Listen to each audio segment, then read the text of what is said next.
찬송합니다. 96장.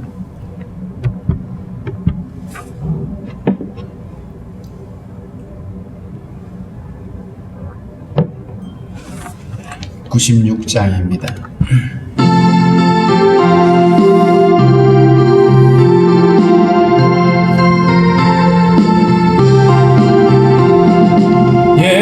예수님은 누구신가?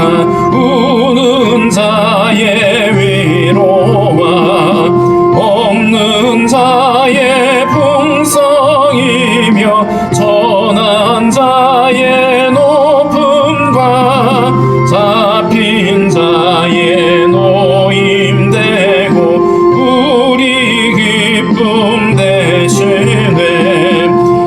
예수님은 누구신가?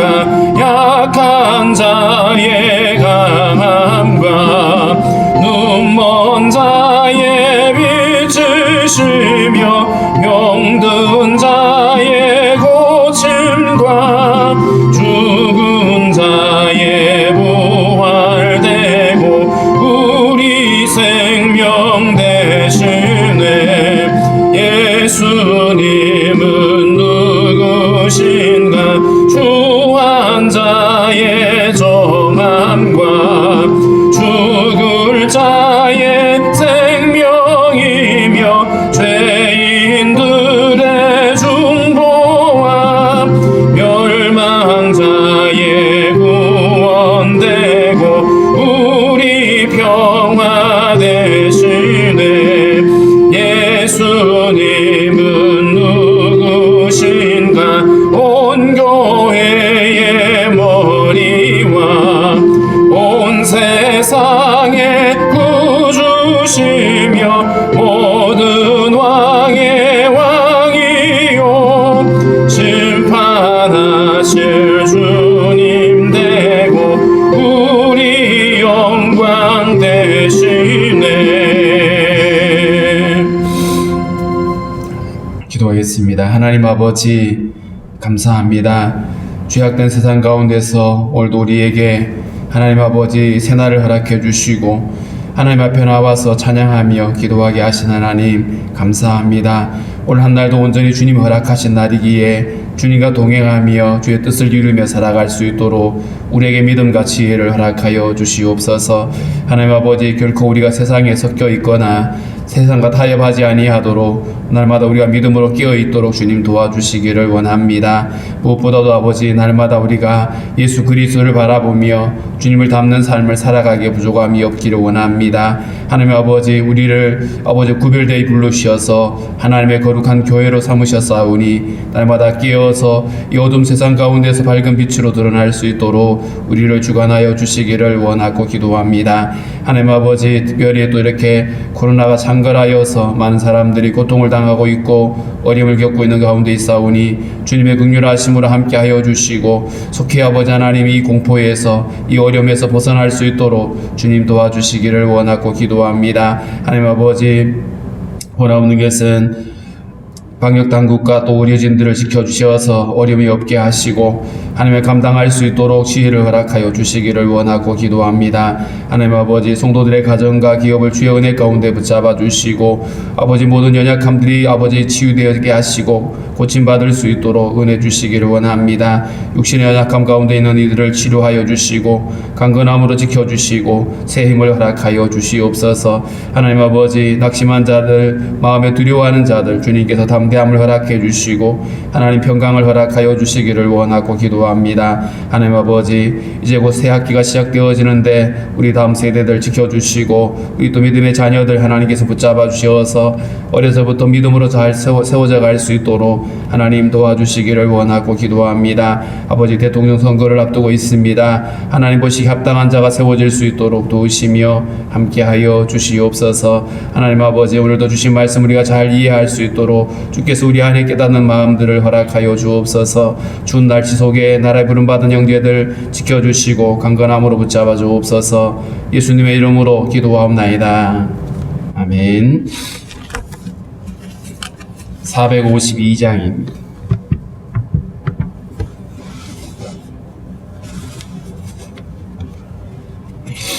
(452장)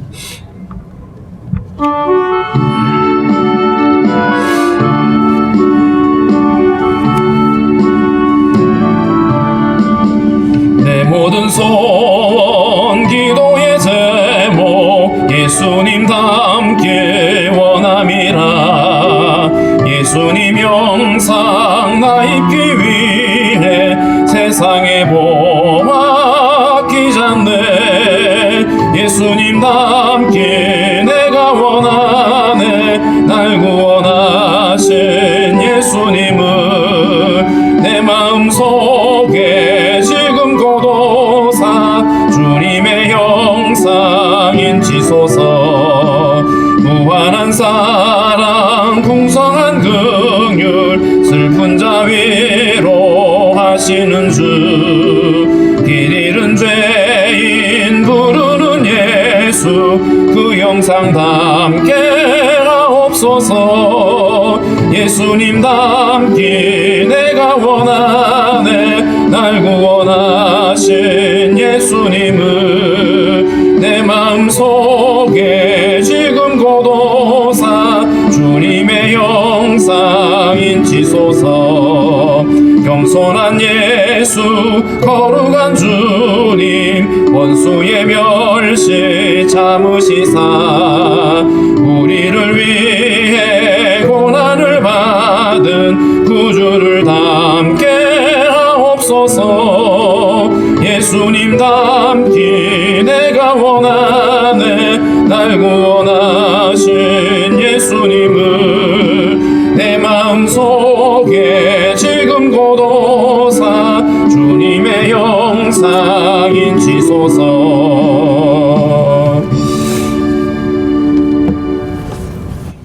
빌립보서 2장 5절부터 18절까지 함께 읽겠습니다. 빌립보서 2장 5절부터 18절입니다.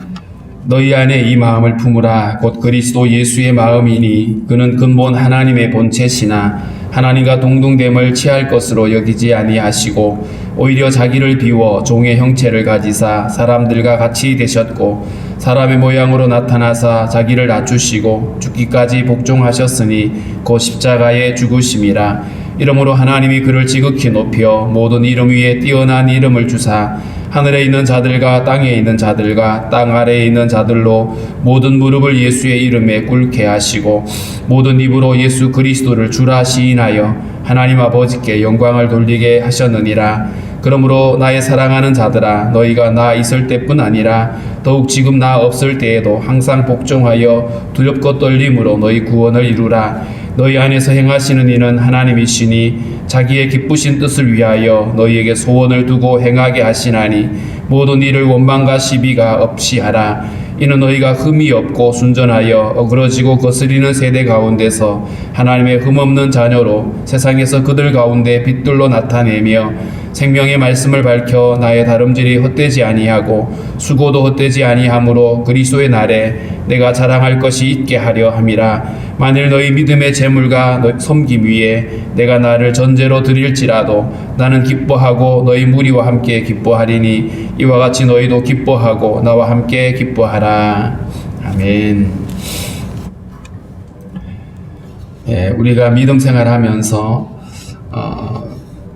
공동체 안에서 서로 사랑하고 한 마음을 가지고 그렇게 섬겨야 된다고 말했는데 이 일들, 복음에 합당한 삶을 살아가기 위해서 우리에게 꼭 필요한 것이 뭐냐 하면 그리스도를 닮아가는 모습인 겁니다. 그래서 5절부터 11절에는 예수 그리스도, 우리의 모델이 되시는 예수님에 대해서 이야기를 하고 있습니다. 너희 안에 이 마음을 품으라 곧 그리스도 예수의 마음이니, 우리 마음 안에 그리스도의 마음을 품을 때 온전한 연합이 이루어질 수 있게 되고 한 마음 한 뜻을 우리가 가질 수가 있다라고 말씀을 드렸습니다. 그리스도 예수의 마음, 그는 근본 하나님의 본체시다. 하나님과 동등하시다. 혹은 하나님과 본질적으로 다르지 않다라고 하는 그런 의미입니다. 그분의 영광과 권능이 다르지 않습니다. 그래서 원래는 하나님이신데, 하나님 아들이신데 하나님의 그 영광을 내려놓고 그 하나님과 동등됨을 취할 것으로 여기지 않았다라고 하는 이 말은 하나님께서 친히 사람의 모습으로 이 땅에 오시면서 그 영광과 그 권능을 잠시 내려놓으시고 사람이 되셨다라고 하는 것이죠. 그래서 자기를 비워 종의 형체를 가지셨다. 자기를 비웠다. 모든 것을 다 내려놓으시고 이 땅에서 가장 낮고 천한 모습으로 종의 형체를 가졌다, 이렇게 표현했죠. 사람이 되셔서 이 땅에 오신 예수님을 가리키고 있습니다. 가장 낮은 곳으로 모든 것들을 만드신 창조주 하나님이신데 그 영광과 모든 권능을 내려놓으시고 이 땅에 오셔서 고난을 당하십니다. 사람들에게 외면당하고 멸시당하고 그리고 거절을 당하시는 그 주님이시죠. 종의 형체를 가지셨고 사람들과 같이 되셨다, 이렇게 말했습니다. 요한복음 1장에서는 말씀이 육신이 되어 이렇게 표현했죠. 우리 가운데 육신으로 거하시는 주님의 완전한 성육신을 말합니다. 하나님의 아들이 사람이 되어 오셨다라고 하는 거, 사실은 많은 사람들이 이 부분에 대해서 이해가 되지 않아서, 그래서 어떤 사람들은 예수님은 원래 사람이었는데 하나님이 그에게 큰 어떤 기회를 주셔서 하나님의 아들로 여기셨다, 양자가 되었다, 이렇게 주장하시는 분들도 있었습니다. 어떤 사람들은 하나님의 아들이 세상에 육신의 몸을 입을 수가 없으니까, 그러니까 그냥 사람들이 보기에 보여지는 것 같지만 실제로는 육체가 없다라고 주장하는 이런 사람들도 있었습니다. 그러나 성경은 분명히 예수님이 완전히 인간의 모습으로 오셔서 사람에게 잉태되고 출생하시고 성장하시는 이 과정들을 다 겪으시는 완전한 100%의 사람으로 오셨습니다. 그렇기 때문에 예수님이 당하신 모든 고난은 우리가 당하는 어떤 고통과 이런 모든 것들을 동일하게 느끼셨다라는 걸 우리가 알 수 있죠. 사람이 되어 오셨고요. 그 다음에 8절에 보면 사람의 모양으로 나타나사 자기를 낮추시고 죽기까지 복종하셨으니 곧 십자가에 죽으심이라. 어제 수요 예배 때 보았던 이사야서 53장에 보면 예수님의 고난에 대해서 이야기하고 있죠. 자기를 낮추시고 그 영광과 모든 권능과 모든 이것들을 다 내려놓으시고 가장 낮은 곳으로, 가장 낮고 천한 곳으로 오셔서 그리고 사람들에게 고난을 당하고 채찍에 맞으시고 십자가에 죽으십니다. 그런데 여기서 우리가 주목해 볼 단어는 죽기까지 복종하셨다, 이렇게 말했습니다. 여기서 복종하셨다는 말은 하나님의 뜻에, 성부 하나님의 뜻에 당신을 들이셨다라고 하는 것이죠. 사람들에 의해서 굴복당한 것이 아니라 하나님의 뜻을 이루기 위해서 이 땅에 오셨고 그 뜻에 주님이 스스로 복종하셨다. 예수님의 십자가의 죽음은 누군가의 억지로 의해서 만들어진 어떤 사고가 아닙니다. 주님께서 친히 그 일들을 계획하셨고 그 계획을 이루기 위해서 주님이 이 땅에 오셨고 그리고 그 뜻을 온전히 이루셨다, 성취하셨다라고 말하고 있죠. 십자가의 죽으심이라. 생명의 주인이신 예수님이 십자가에서 당신을 드리고 거기서 죽게 되어집니다. 그리고 무덤에 장례 치러지게 되죠. 생명의 주인이신 그분이 자신을 죽음에 내어주시고 그 이유는 우리를 대신해서 대속제물이 되기 위해서 주님이 죽으신 겁니다. 원래 흠없고 죄 없으신 주님이신데 우리를 위하여 당신의 전부를 내어주신 것이죠. 자, 이렇게 예수님이 십자가에 죽으셨는데 이 5절부터 8절에 있는 이야기는 예수님의 그 가장 낮은 곳으로 낮아지신 이야기를 다루고 있는데 9절부터 11절에는 그 예수님이 이제 그 십자가에 죽고 무덤에 장례 치른 것으로 끝난 것이 아니라 부활하셔서 승천하시고 하나님 보좌 우편에 계시다가 세상을 심판하러 오시는 주님의 승리 혹은 승귀라고 표현합니다. 주님의 이 이름이 높아지는 이 이야기, 이름으로 하나님이 그를 지극히 높여 모든 이름 위에 뛰어난 이름을 주셨다. 모든 이름 위에 뛰어난 이름, 모든 이름 위에 있는 이름이란 뜻입니다. 세상에 있는 어떤 피조물과도 비교할 수 없는 본질적으로 구별이 되는 이름이시죠. 그래서 예수님이 부활하신 죽음의 권세를 이기고 그리고 승천하신 예수님을 말하고 있습니다. 그래서 지극히 높여 그를 모든 이름 위에 뛰어난 이름을 주셨다. 이전에는 사람들이 그를 거절하고 멸시했지만 이제는 더 이상 누구도 그 예수님의 이름을 거절할 수 없는 완전한 영광을 주님이 가지시게 된 거죠. 그래서 10절에 보면 하늘에 있는 자들과 땅에 있는 자들과 땅 아래 있는 자들, 이걸 굳이 구별하자라면 하늘 위에 있는 자들은 구원받은 성도들이 있죠. 하늘에 있는 성도들. 그 다음에 땅에 있는 자들은 이 세상에 지금 머물러 있는 사람들을 지칭하고요. 땅 아래 있는 사람들은 죽음에 있는 자들 혹은 지옥에 있는 사람들을 지칭한다고 볼 수 있습니다. 그런데 다르게 표현하면 죽은 자와 산 자, 근데 그 죽은 자와 산 자의 모든 무릎을 예수의 이름에 꿇게 하셨다. 다시 말하면 예수님은 산 자와 죽은 자의 심판주가 되실 겁니다. 그래서 우리가 사도신경으로 신앙 고백을 할 때 보면 저리로서 산자와 죽은 자를 심판하러 오시리라. 이 저리로서라고 하는 말이 거기서부터 이런 뜻이거든요. 하나님 보좌 우편에 계시는 그 주님이 거기서부터 심판주가 되어 오시는데 그 심판이 살아있는 자들에게만 있는 것이 아니라 산자와 죽은 자 모두에게, 그러니까 죽으면 끝이 아닌 거예요. 죽음 이후에도 반드시 심판대 앞에 서게 될 것을 말씀하고 있죠. 그래서 모든 이름에 뛰어난 이름, 누구도 거기에 굴복하지 않을 수 없는 완전한 이름을 가지신 주님이 심판주로 오시게 되는 것이고, 11절에 보면 모든 입으로 예수 그리스도를 주라 시인하여 하나님 아버지께 영광을 돌리게 하셨다. 모든 입으로, 앞서 말하고 있는 하늘에 있는 자들과 땅에 있는 자들과 땅 아래에 있는 모든 자들, 예수님을 믿든지 대적하든지 동일하게 모든 자들이 다 예수 그리스도를 주인으로 시인하게 될 날이 온다. 그날의 믿음으로 주님을 만나게 될 사람들에게는 영광의 주님이 되겠죠.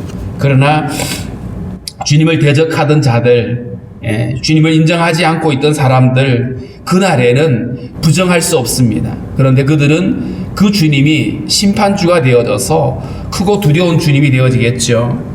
자, 이처럼 주님이 이 땅에 오셔서 완전한 구원을 이루시고 이제 다시 하늘 보좌 우편에 앉아 계시다가 다시 심판주로 오시게 되는데, 자, 그러기 때문에 우리가 이 땅에 사는 동안에 우리가 더욱 주님을 닮아가는 삶으로 혹은 복음에 합당한 삶을 살아가야 됩니다. 그래서 12절부터는 우리가 어떻게 믿음으로 함께 살아내야 되는지를 말하는데, 그러므로 나의 사랑하는 자들아, 너희가 나 있을 때뿐 아니라 더욱 지금 나 없을 때에도 항상 복종하여 두렵고 떨림으로 너희 구원을 이루라. 앞서서 18절에서는 예수님이 자기를 낮추시고 죽기까지 복종하셨다 그랬는데, 12절에는 이제 성도들이 주님께 복종하고 주님께서 우리에게 주신 직분을 우리가 감당하고 주의 뜻에 우리 자신을 내어드리는 복종이 필요한 것이죠. 주님이 십자가의 길을 걸어가셨던 것처럼 주님께서 우리에게 주신 삶을 살아가는데 복종하여 두렵고 떨림으로 너희 구원을 이루라. 여기서 구원을 이루라고 하는 것이 예수를 믿으면 우리가 구원을 받는 거잖아요. 그럼 또 구원을 이루어야 된다는 말이 마치 우리가 무언가를 열심히 해야 구원의 조건을 완성하는 것처럼 그렇게 오해하실 수 있는데 그런 의미가 아니죠. 여기서 구원을 이룬다라고 하는 것은 구원받은 백성들이 그 구원의 증거로서의 삶을 드러내는 겁니다. 우리가 예수를 믿고 거기서 머물러 있는 것이 아니라 계속해서 주님을 닮아가는 거죠. 이걸 다르게 표현하면 성화되어져 간다라고 표현합니다. 더 예수를 닮아가게 되고, 우리가 예수님을 닮아가게 되어지면서 우리 안에 구원의 증거들이 드러나는 겁니다. 우리의 삶이 변화되어지고 우리 안에 그리스도와 연합된 삶의 모습이 나타나게 되는 이런 것을 의미하죠. 그래서 구원받은 증거로서의 삶이 나타나게 되는데 이것을 우리가 믿음의 성숙함이다 라고 말합니다. 오늘 바울은 이 빌립보 교회에게 나 없을 때에도, 내가 있을 때만 잘한 것이 아니라 나 없을 때에도 항상 그렇게 예수님을 닮아가기를 원한다라고 권면을 하고 있습니다. 13절 말씀에 너희 안에서 행하시는 이는 하나님이시니, 우리 안에서 행하시는 이,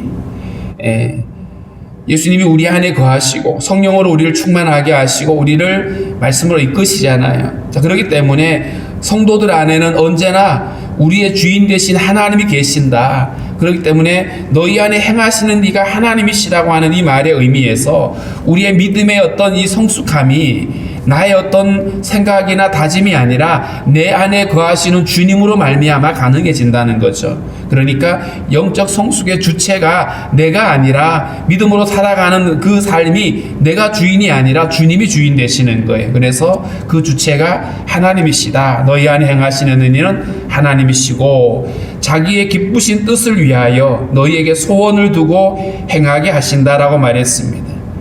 성령께서 우리의 마음속에 여러 가지 우리가 순종해야 될 것들을 깨닫게 하시고 생각나게 하시고 때로는 우리의 마음을 감동시켜서 우리에게 어떤 결심과 소원을 하게 하시는 거죠. 그렇기 때문에 우리가 깨어서 우리가 민감하게 성령의 음성을 듣고 하나님의 뜻을 우리가 분별하게 된다라면 우리는 주님을 닮아갈 수가 있습니다. 그리고 주님이 우리에게 원하시는 삶을 살아갈 수가 있는 것이죠. 우리 안에서 행하시는 이가 하나님이시고 하나님 우리 안에 이런 마음의 소원을 주셔서 하나님의 뜻을 이루게 하고 우리는 거기에 순종하고 복종하게 될 때에 우리는 하나님의 영광을 드러낼 뿐만 아니라 우리 삶 가운데서 주님이 거하신다라고 하는 사실을 우리의 삶으로 증명해낼 수가 있는 것입니다.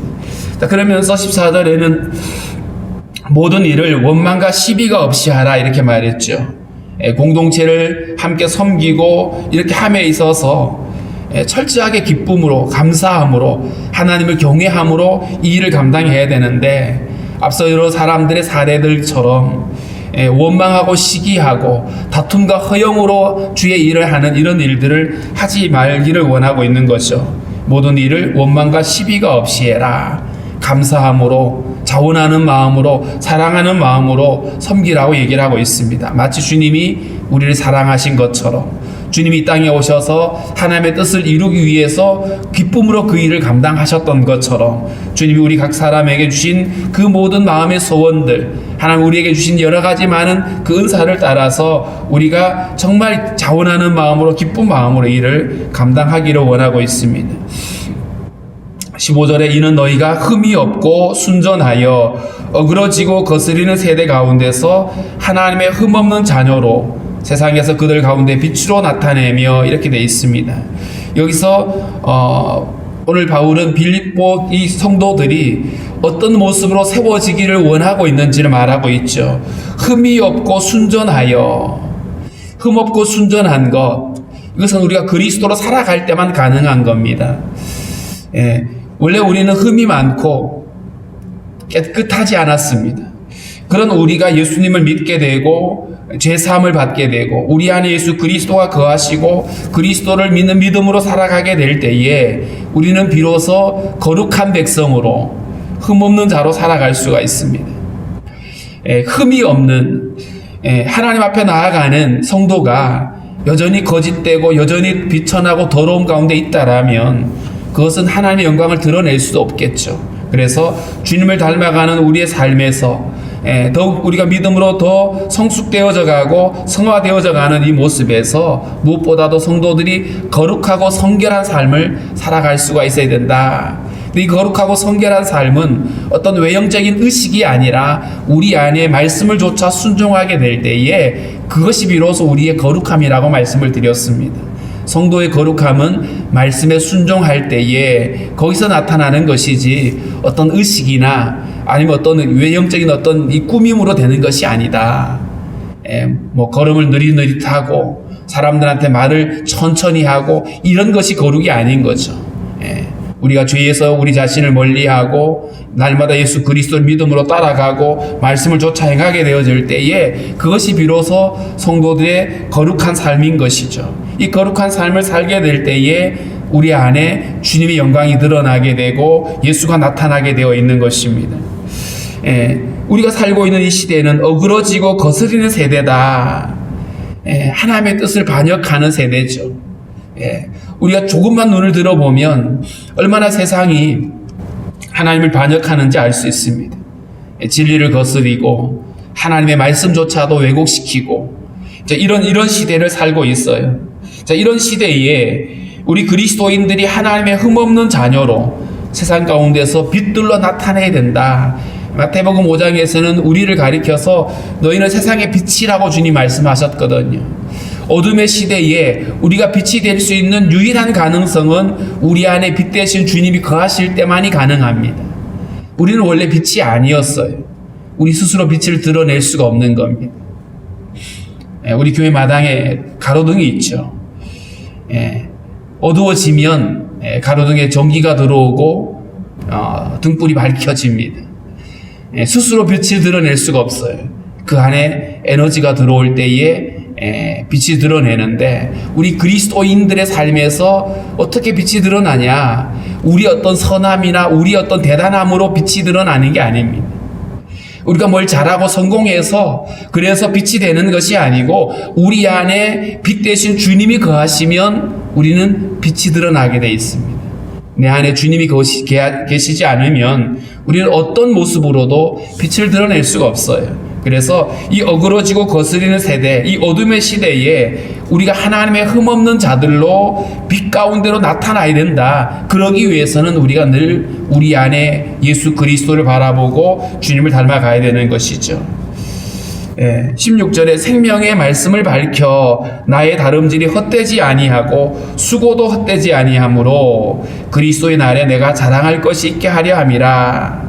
주님 오실 그 날에 빌립보 이 성도들의 이 믿음의 모습이 바울에게는 자랑거리가 된다. 얼마나 그것이 보람된 일이겠느냐라고 말합니다.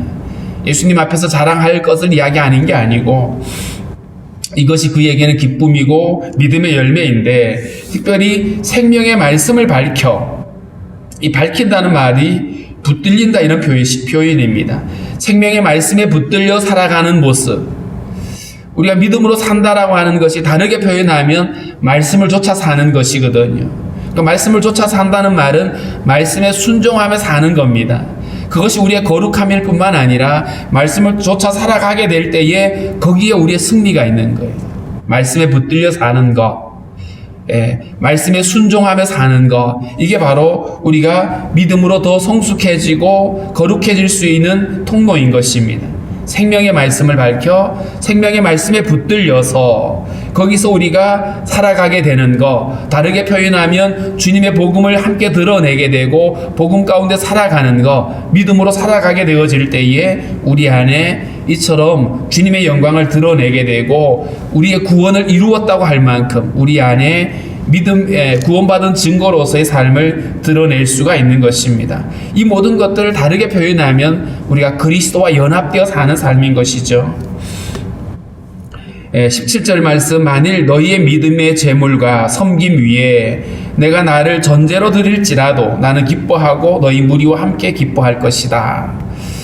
앞서 바울은 성도들이 기도하는 대로 내가 이 감옥에서 풀려나서 너희들을 만나게 될 수 있을 것이라고 말했죠. 자, 그런데 설령 그 로마에서 재판을 통해 가지고 풀려나지 못하고 순교의 제물이 된다고 할지라도 여기서 말하는 나를 전제로 드린다는 말이 그런 것이거든요. 전제는 제사를 지낼 때 마지막 순서로서 그 제물 위에 포도주를 붓는 것을 의미합니다.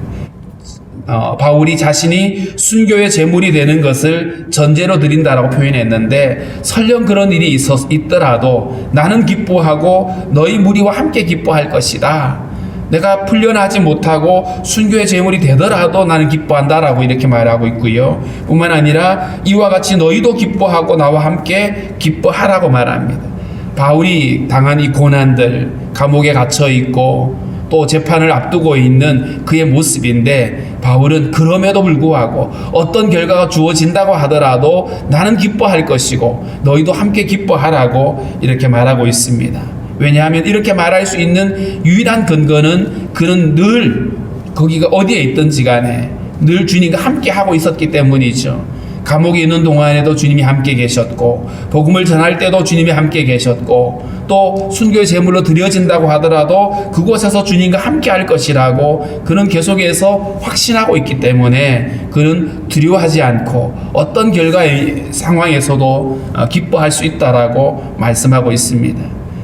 일반적으로 사람들은 감옥에 갇혀 있거나 고난을 당하면 기뻐할 수 없죠. 그런데 예수를 모시고 있기 때문에 기뻐할 수 있노라고 우리에게 말해주고 있습니다. 마치 예수님이 이 땅에 오셔서 십자가를 향해 가시면서도 결코 주저하시거나 슬퍼하시지 않은 것처럼 우리 안에 주님이 거하시고 주님과 함께 우리가 살아가게 될 때에 우리 안에 늘 기쁨과 감사가 넘칠 수 있음을 알 수 있습니다. 무엇보다도 오늘 말씀을 통해서 우리가 예수를 닮아갈 수 있기를 구했으면 좋겠습니다. 이 죄악된 세상에서 세상을 바라보지 않고 세상을 닮지 않고 주님을 닮아가는 거룩한 성도가 되어져서 우리의 삶을 통해서 예수님이 드러나는 이런 통로가 되게 해달라고 우리 함께 기도하겠습니다.